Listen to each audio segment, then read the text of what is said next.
بسم اللہ الرحمن الرحیم۔ السلام علیکم۔ خون کے رشتے کہتے ہیں ایک دن گاؤں کے کنویں میں ایک عجیب معجزہ ہوا کہ جو بھی ڈول کنویں میں ڈالا جاتا واپس نہ آتا، جبکہ رسی واپس آ جاتی۔ سب لوگ خوف زدہ ہو گئے کہ اندر لازمی کوئی جنات ہے جو یہ حرکت کر رہا ہے۔ آخر اعلان کیا گیا کہ جو بندہ اس راز کا پتہ لگائے گا اس کو انعام دیا جائے گا۔ ایک آدمی نے کہا اس کو انعام کی ضرورت نہیں، مگر وہ گاؤں والوں کی مصیبت کے ازالے کے لیے یہ قربانی دینے کو تیار ہے، مگر ایک شرط پر۔ شرط یہ ہے کہ کنویں میں اس صورت اتروں گا جب رسہ پکڑنے والوں میں میرا بھائی بھی شامل ہو۔ اس کے بھائی کو بلایا گیا اور رسی پکڑنے والوں نے رسی کو پکڑا اور ایک ڈول میں بٹھا کر اس آدمی کو کنویں میں اتارا گیا۔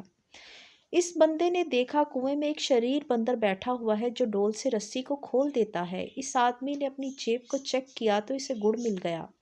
اس نے وہ گڑ بندر کو دیا۔ اس طرح وہ بندر اس سے مانوس ہو گیا۔ آدمی نے اس بندر کو کندھے پر بٹھایا اور نیچے سے رسی زور زور سے ہلائی۔ گاؤں والوں نے رسی اوپر کھینچنا شروع کر دیا اور جو ہی ڈول اندھیرے سے روشنی میں آیا، سب لوگ دیکھ کر دہشت زدہ ہو گئے کہ یہ کوئی جن ہے جس نے اس آدمی کو کھا لیا اور اب اوپر بھی چڑھایا ہے۔ وہ سب رسی چھوڑ کر بھاگے، مگر اس آدمی کے بھائی نے رسی کو مضبوطی سے پکڑا اور اوپر کھینچنے لگا۔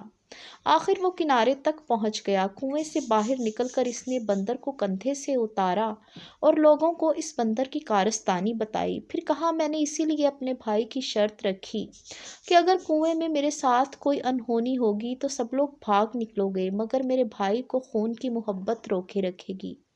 یاد رکھیں کوئی لاکھ اچھائی کرے مگر خونی رشتے آخر کار خون کے رشتے ہی ہوتے ہیں، ان کی قدر کریں۔